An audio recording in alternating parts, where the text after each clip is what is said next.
국회의원직을 떠나 본업에 돌아가기를 희망합니다. 윤 정부의 계엄 이후 지난 1년간 이어지고 있는 불행한 일들은 극복해야 할 일이라고 생각합니다. 장동혁 대표 등 지도부의 만류에도 뜻을 굽히지 않았다는 인유한 의원. 이 소식에 많은 사람들이 놀란 이유, 그가 친윤 인사 중 한 명으로 꼽혀왔기 때문입니다. 엄청나게 비열하게 대통령과 대통령 가족을 몰아붙인 점을 기억을 해주시기 바랍니다. 우리가 잊지 말아야 될 거는 회사 판매원처럼 대통령께서 일을 해왔어요. 지난해 12월 3일 직후에도 계엄 옹호성 발언을 했고 얼마 전에는 전직 대통령 부부의 석방을 주장했었는데요. 전 대통령이 감옥에 가 있는 것이 우리 국가 위신이나 힘에 도움이 됩니까? 그냥 필요하다면 가택연금하고 뭐 규제를 달아서 김건희 여사와 윤 대통령이 집에 있어야죠.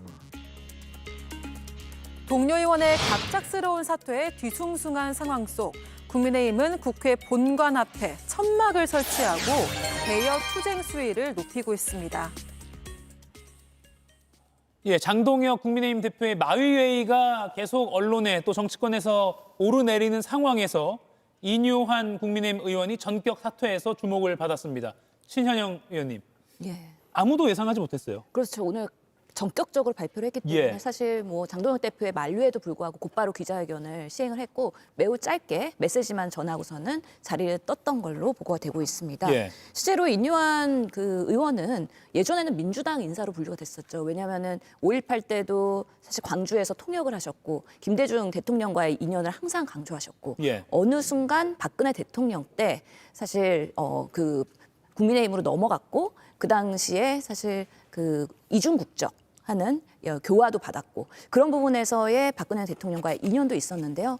이번에 혁신위원회하고 그리고 당대표도 최고위원으로 활동하고 그러면서 비상계엄을 맞이하면서 비례대표로서의 현장에서의 그런 회의감 이런 것들이 많이 들지 않았나라는 생각을 해보고요. 예. 특히 윤석열 대통령과도 여러 뭐 혁신위원장 때부터의 그런 인연들이 있었을 텐데 전해 들어오는 말로는 그 의대 정원 2,000명에 대해서도 인유한 의원이 문제가 있다라고 전달을 했는데 이런 부분들이 전혀 먹히지 않았다. 그래서 본인이 정말 의원으로서 할 수 있는 게 무엇인가. 예. 그리고 지금의 그런 비상계엄 이후의 국정 상황에 대해서 그리고 정쟁 요소가 있는 갈등 상황에서 본인들의 역할에 대한 고민을 진지하게 했었다라는 생각이 듭니다. 저는 개인적으로는 세브란스 가정의학과 근무할 때 5년 동안 제가 모셨던 스승님이시기도 하고 아, 스승님이시군요. 예, 제가 예. 국회의원 하면서 우리 제자가 국회의원 됐다라고 매우 좋아하셨던 그래서 정치가 매우 중요하다고 생각하시는 훌륭하신 우리 의료계 선배님이십니다. 예. 오늘 메시지에서도요. 다시 본업으로 돌아가겠다. 그리고 사실은 할아버지 때부터 이 윌리엄 린턴으로 미국 남부 장로회에서 대한민국에 선교사로 오셔가지고 예. 여러 의료 선교를 하면서 세브란스에서 기여하시면서 지금까지 의사로서 활동하다가 정치권으로 넘어오셨기 때문에 다시 본업으로 돌아가서 인도주의적인 실천 그리고 국민 통합 그리고 국가 발전을 위해서 헌신하겠다. 그래서 더 큰 일을 하시게 되지 않을까. 그런 면에서의 우리 정치권에 주시는 메시지가 큰 울림이 될 거라고 생각하고요. 예. 더불어서 지금 장동혁 체제에 대한 비판들이 꽤 있지 않습니까? 윤한홍 의원 그리고 지금 주호영 의원 예. 그리고 인요한 의원까지 지금 장동혁 체제의 방식의 리더십이 큰 이제 흔들림을 맞이하는 또 분수령이 되는 거 아니냐라는 판단을 하게 됩니다. 예, 그래서 다음 순서인 비례 19번 이 이소희 의원이 비례의원직을 받게 됐습니다. 인유한 의원 의사 출신이죠. 앞서 신혜영 의원이 잠깐 설명한 것처럼 박근혜 전 대통령 인수위에 이름을 올렸고요. 또 윤석열 정부 당시 국민의힘 혁신위원장을 지냈고요. 또 비상계엄 선포 당시에는 당 최고위원으로 지도부에 몸담고 있기도 합니다. 그동안의 발언을 보면 친윤 인사로 분류되기도 했습니다. 인유한 의원이 그런데 오늘은 진영 논리에 지쳤다. 희생 없이는 변화가 없다. 이런 발언을 했습니다. 김기웅 의원님, 국민의힘 입장에서는 좀 뼈아픈 지적일 것 같습니다. 아무래도 이제 좋은 분을 저희가 의원직에서 이제 본인의 결단으로 인해서 의원직을 내려놨기 때문에 저희 아쉬운 부분이 있습니다. 분명히 같이 모시고 해야 될 부분이 있는데요. 국민의힘에 대한 아쉬움도 있겠지만 전반적으로 국회의원으로서 본인이 어떤 역할을 할 수 있을까에 대해서 조금 부담감, 굉장히 좀 뭐랄까요? 내가 뭔가 이 상황 속에서 양극단적인 의회 구조 속에서 내가 할 수 있는 게 뭘까에 대한 어떤 회의감이 좀 있었던 것 같습니다. 특히나 어제 같은 경우는 국민의힘의 나경원 의원이 필리버스터를 하는데 61년 만에 국회의장께서 마이크를 껐습니다. 최소한의 소수 정당으로서의 우리가 말할 수 있는 기회조차도 박탈하는 상황이었고 특히나 22대 들어서 지금까지 상임위에서 상임위는 원래 표결을 하기보다는 대화 타협을 하고 본회의에서 표결하는 게 이제까지의 국회의 어떤 상례였다고 본다면 21대부터 이제 민주당이 여소야대, 야대, 그러니까 의석수를 많이 가져 있었는데 그 전에 20대 같은 경우는 상임위에서의 표결이 7차례뿐이 없었는데요. 21대 민주당이 다수석을 가졌을 때 64개고 64번이 있었고 22대 같은 경우는 9월 4일 기준으로 통계치를 보니까 180건 일방적으로 표결을 했습니다. 그러니까 결국 의회 정치라는 것은 대화의 타협으로 이루어지는 만큼 어느 정도의 여백이 필요하고 그렇기 때문에 수적 다수에 지나치게 법에 의존하다 보면 뭐랄까요? 그 정치가 작용하게 될 공간이 고사되는 말라 비틀어지게 되는 상황이 있는데 이런 부분에 대해서의 어떤 현실에 대한 벽 그런 부분을 좀 느낀 것 같고요.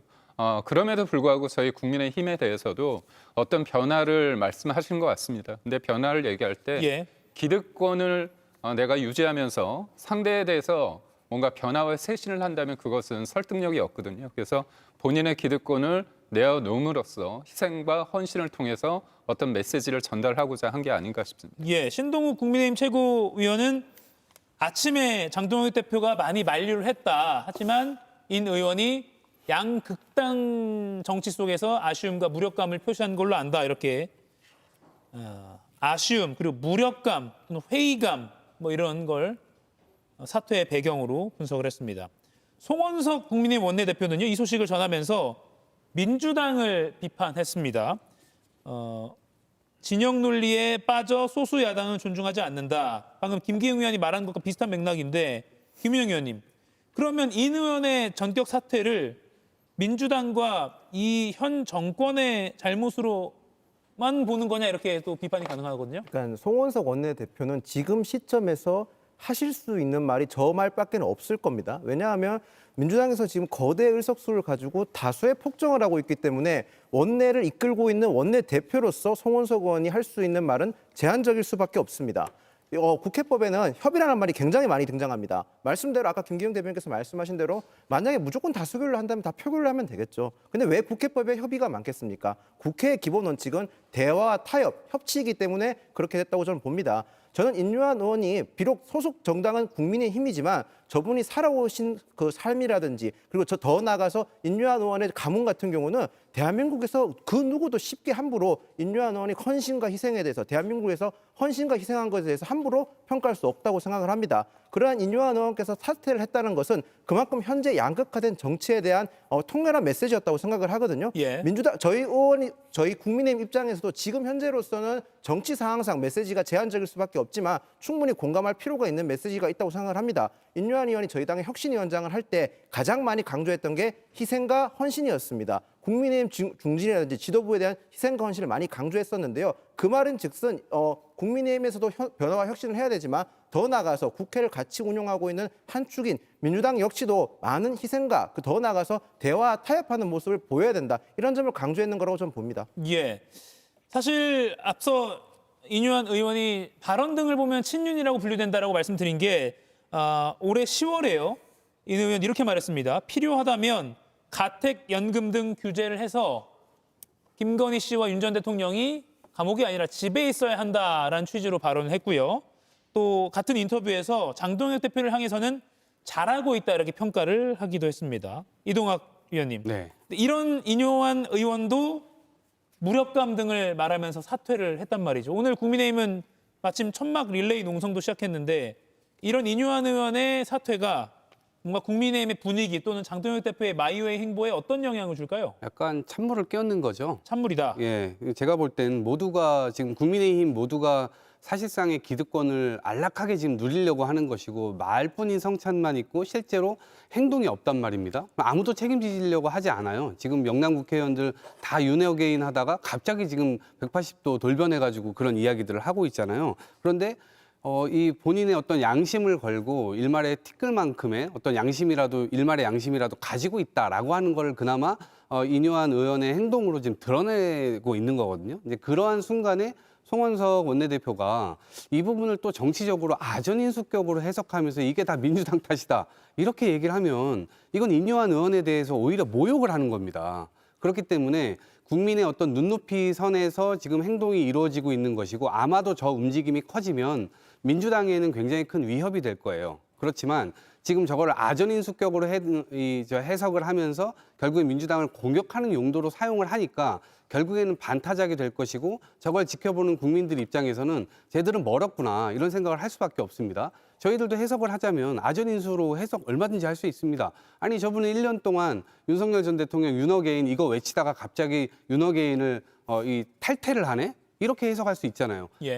그렇기 때문에 서로가 이제 그렇게 하지 말고 지금 의원께서 어차피 물러난다라고 하는 것은 굉장히 숭고한 결정이기 때문에 더더군다나 흑백 논리, 진영 논리 이거 얘기 더 이상 이렇게 가서는 안 된다고 아주 중요한 메시지를 던졌잖아요. 그럼 이 부분에 대해서 어떻게 실천할 것인가를 오히려 이야기할 때 국민들께서 국민의힘이 변하려고 하는구나라고 인식하실 수 있을 것입니다. 그래서 그러한 태도를 좀 바로잡는 계기로 삼으셨으면 좋겠다 조언을 드립니다. 예. 뭐 어떤 사건에 휘말려서 의원직을 박탈당하는 경우는 있지만 스스로 자진 사퇴하는 경우는 전례가 많지 않기 때문에 상당히 드문 일이 오늘 벌어졌습니다. 이것도 오늘 뭐 민주당에서도 흑백 논리, 진영 논리를 끊어내고 민생 국민 통합길로 나아가겠다 뭐 이런 식의 논평을 하기도 했는데요. 국민의힘과 민주당 양당 모두의 어떤 의미로 또 다가가는 것 같습니다. 이 이슈로 좀 넘어가 볼게요. 지난 2022년 윤석열 당시 대통령 당선인이요. 지방선거 공천에 개입한 정황이 담긴 녹취록을 JTBC가 단독으로 확보했습니다. 목소리가 그대로 담겨 있습니다. 서울 강서구청장 후보를 언급합니다. 김태우는 저 파이팅도 있고 거기 누가 나오냐 뭐 해서 얘기를 들어보니까 뭐 그냥 그래 좀 김태우를 좀 뛸 수 있게 하면은 내가 볼 때는 경쟁력이 있어서 저 구청장 자리를 찾아올 것 같은데. 예, 김태우 전 강서구청장이라고 표현하는 게 맞겠네요. 검찰 수사관 출신으로 윤 전 대통령이 검사 시절부터 아꼈다고 알려져 있고요. 결국에는 방금 들으신 이 통화 일주일 후에 강서구청장 후보로 단수 공천이 됩니다. 지도부에서도 우려가 좀 있었고 다른 준비하던 후보들도 반대를 하는 그런 목소리도 있었죠. 윤 전 대통령의 입김이 작용한 것 아니냐라는 그런 관측이 당시에도 나왔는데 김유영 의원님, 이 목소리 들으시니까 어떤 생각이 드세요? 물론 뭐 지금 시점에서의 윤석열 전 대통령이 보였던 모습 때문에 여러 가지 더 나쁘게 또 윤석열 대통령의 발언이 더 오도될 수 있을 것 같긴 합니다. 그런데 저희가 시점을 잠시 돌려보면 2022년 4월 같은 경우는 윤석열 전 대통령이 당선된 직후고 당선되었을 때 당시의 기조가 어떤 거였냐면 문재인 정부의 심판론에 의해서 당선이 됐었습니다.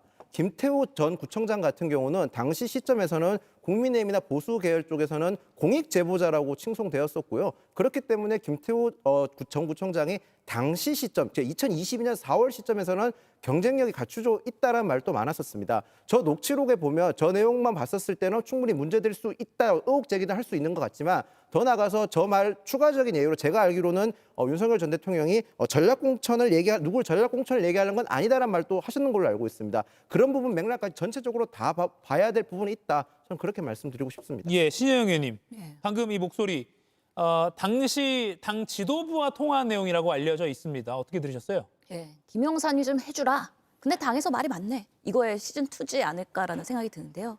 되돌아보면 윤석열 전 대통령은 정말 자기 사람은 애틋하게 챙겼던 것 같습니다. 그래서 윤석열 정권에서 검찰공화국이다, 검사공화국이다. 요직에 많은 검사들이 사실 차지하면서 대통령실에도 포진을 했었는데 그런 부분에 있어서의 윤석열 본인의 노력이 얼마나 상당했는지를 다시 한번 확인하는 그런 녹취록이라고 생각을 하고요. 되돌아보면 강서 보궐선거 그리고 총선, 지금의 대선 하면서 윤석열 정권이 내리막길을 가게 된 계기가 바로 강서 보궐선거거든요. 강서 주민들은 아니 본인의 규칙으로 생긴 보궐선거에 다시 똑같은 사람이 나와서 지금 단수공천을 받고 또 선거를 뛴다고 이런 부분에 있어서 국민의힘이 얼마나 강서구의 지역 주민들을 무시하고 있는지 이런 부분의 분노가 사실 선거 결과로 나온 거 아닌가. 그런 과정에서의 윤석열 개입에 대해서 매우 부적절하다고 보고 예. 이런 부분에 있어서의 정권의 몰락에 뭔가 하나의 단초로서의 그런 기시감을 주는 것 같다라는 생각이 듭니다. 예. 당시 윤석열 당선인, 사실 당선인이면 어떻게 보면 가장 힘이 강할 때라고도 평가를 하잖아요. 윤석열 당선인 신분으로 당시 지방선거에 어떤 사람이 공천에 영향력을 행사하고 있는지도 알고 있는 듯한 정황도 담겼습니다. 박성중한테 김태우가 그래도 좀 경쟁력이 있으면은 좀 한번 좀 살펴봐라 이랬는데 그건 이제 시작할 때 한참 전에.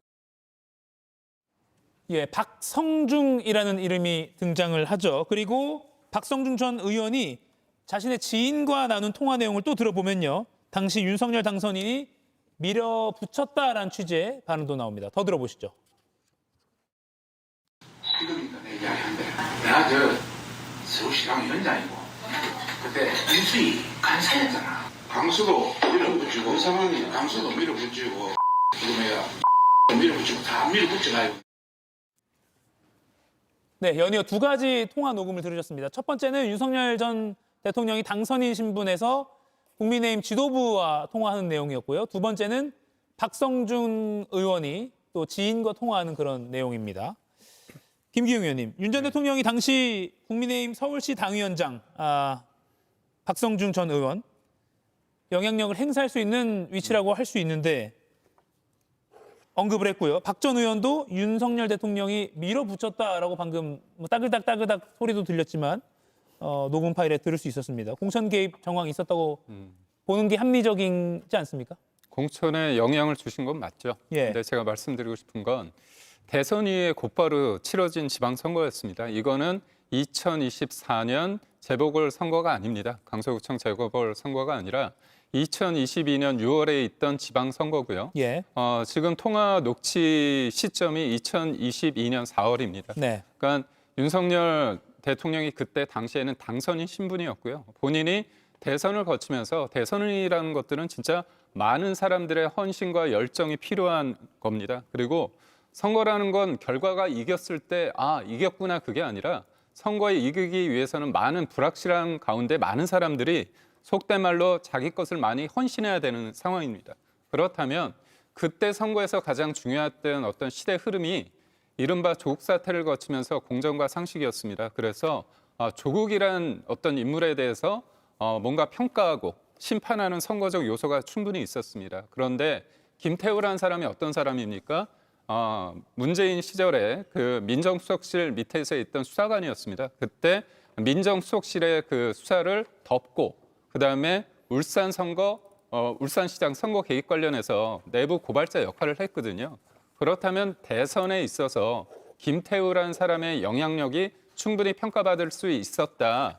저는 그렇기 때문에 당시 당선인 신분으로 공천에 대해서 대통령은 아니지만 당선인 신분으로 이런 사람이 이런 역할을 했기 때문에 예. 이렇게 추천하는 건 어떠냐 이렇게 저는 말을 할 수 있다고 봅니다. 다만 그게 시스템적으로 이루어지는 공천에 있어서 그 시스템을 넘어서는 압박으로 작용을 했는가 이 부분이 다툴 부분이지 저는 의견 표명은 충분히 할 수 있다고 하는데요. 예. 문제는 시스템적으로 돌아가기 때문에 그 다른 사람들이 기회를 박탈당한다면 그거는 좋지 않은 게 아닌가 그런 비판을 할 수 있다. 예. 사실 늘 뭐 공천 개입 여러 의혹이 윤 전 대통령 관련해서 터졌을 때 그냥 추천한 거다, 좋은 인사 언급한 거다 정도라는 해명도 따라 붙었는데 이동학 의원님, 네. 방금 이 두 가지의 통화 내용 직접 들으셨습니다. 네. 공천 개입 정황이라고 정황이 아니고 제가 볼 땐 증거 같아요. 증거다. 왜냐하면 일방적인 주장일 경우에는 다른 근거들이 또 따라 붙어야만 그것에 대한 신빙성을 갖춰주잖아요. 그런데 지금 윤석열 전 대통령의 녹취도 있고요. 당시에 공천을 서울시역 지역에 공천을 총괄했었던 박성중 당시 서울시당 위원장이자 인수위에 또 간사를 맡고 있었거든요. 대통령과도 아마 밀접하게 여러 가지 소통들을 했을 겁니다. 그런 과정에서의 그분 녹취까지 지금 나와 있는 상태잖아요. 그리고 지금 이 김태우 이 당시 강서구청장 후보뿐만 아니라 다른 지역도 지금 다 밀어붙였다라고 얘기를 하고 있는데 실제로 저렇게 밀어붙인 지역이 상당히 많았을 것으로 저는 추정이 되고 이것은 윤석열 전 대통령이 움직였을 것이지만 바로 그 뒤에는 또 김건희 여사의 픽으로 뭔가 또다시 로비를 했었던 수많은 사람들도 역시 여기 있을 것이다. 라고 이제 생각을 할 수밖에 없어요. 그리고 국민적으로 김영선 의원과 관련돼서는 대국민 거짓말을 해버렸잖아요. 국민들이 보는 앞에서 본인이 기자회견 열어가지고 기자들이 질문하는 것에 그냥 거짓말을 대놓고 해버렸어요. 본인이 마치 공관위원장도 모르고 자기는 바빠서 고3 수험생처럼 바쁘기 때문에 신경 쓸 겨를이 없었다. 근데 이것도 보시다시피 서울시당 위원장이 누구인지도 분명하게 알고 예. 공관위원장이 누군지도 알고 또 보궐선거위원장이 누군지도 분명히 알고 있는 사람이잖아요. 그러니까 그런 차원에서 볼 때 이것은 죄질이 굉장히 괘씸죄가 더 붙어야 된다라는 생각이 좀 들고 확실한 증거다 이렇게 말씀드립니다. 예, 명태균 씨를 통해서 이 김태우 강서구청장 말고요. 김영선 의원 관련한 그런 의혹이 터졌을 때 지난해 11월이죠. 대국민 기자회견을 통해서 윤 전 대통령은 공천 개입 의혹을 전면 부인했었습니다. 뭐라고 했는지 들어보시죠. 저는 저 나름대로 그야말로 고3 입시생 이상으로 바빴던 사람입니다. 저는 그 당시에 공관위원장이 우리 정진석 비서실장인 줄 알고 있었어요. 그만큼 저는 당의 이런 공천에 관심을 가질 수 없었고 원리 원칙에 대한 얘기만 했지 누구를 공천을 주라 이런 얘기는 해본 적이 없습니다. 네, 신혜영 의원님. 고3 입시생 이상으로 바빴다라는 말이 당시에 많이 회자가 됐었거든요. 그리고 나중에 명태균 씨의 녹음 파일, 김영선으로 하라고 그랬는데 말이 많네, 이런 것들이 다 공개가 됐을 때 이 대국민 기자회견이 다시 한번 회자가 되기도 했고요. 그런데 물론 다른 선거지만 비슷한 당선인 시절에 1개월 전이죠. 2020년 4월에 김태우가 파이팅 있어 이런 발언을 했다. 그럼 이 해명을 같이 오버랩해서 들을 수밖에 없는 것 같아요. 이 그쵸. 대국민 기자회견이요. 고3 입시생만큼 바빴어요. 보니까 당무 개입하느라, 공천 개입하느라, 그리고 음주하느라, 여러 가지 권력구조 개편을 윤석열 중심으로 재개편하느라 여러 가지 그런 노력들이 고3 수험생 이상으로 바빴을 것 같긴 한데 저렇게 설명을 한다고 해서 국민을 바보라느냐. 결국에는 저런 회피성 발언으로 국민들이 그랬었구나라고 절대 이해하지 않는다라는 게 오늘날의 녹취록에서도 명확하게 드러나는 거고 윤석열이 계속해서 새빨간 거짓말을 하고 있다. 이러면서 오히려 더 분노를 자아내고 있는 거죠. 그 당시에도 정진석 비서실장 결국에는 내가 공관위원장인 줄 알았는데 아니 녹취록에서 내가 상현이한테 얘기할게. 이거 다 드러나지 않았습니까? 본인이 알면서도 어떻게 이렇게 국민들에게 간담회를 하면서 새빨간 거짓말을 할 수 있을지 그 분노가 지금의 그런 윤석열 재판에서도 같이 드러나고 있는 부분이기 때문에 이런 부분에 있어서 철저한 규명과 그런 처벌이 있어야 된다. 그런 부분에 있어서의 국민적 요구가 너무 높다라고 말씀드리겠습니다. 네, 김윤영 의원님. 이 작년 11월 대국민 기자회견의 해명과 앞서 들으신 이 정황들을 보니까 어떤 생각이 드십니까? 그러니까 윤 전 대통령이 저때 당시 저 간담회에 대해서 조금 더 진솔하게 말씀을 하셨어야 했다고 생각을 합니다. 저때 당시 간담회를 한다고 했었을 때 저희 당에 있던 관계자분들도 상당히 많은 기대를 하고 방송을 기다리고 있었거든요. 조금 더 국민들에게 사실대로 얘기하고 진솔하게 얘기해서 당장의 면피가 아니라 좀 전도 어떻게 보면 이 공천 과정에서 당선인 신분으로서 본인의 의견을 표시했다. 이런 식의 좀 더 진솔한 메시지가 나갔으면 어느 날 저렇게 지금 민주당에서 거센 공격을 받지 않을 수도 있었을 거라는 생각이 듭니다. 저 말을 들었을 때 대다수의 국민들께서 아마 비슷한 생각을 했을 거라 저도 생각을 합니다.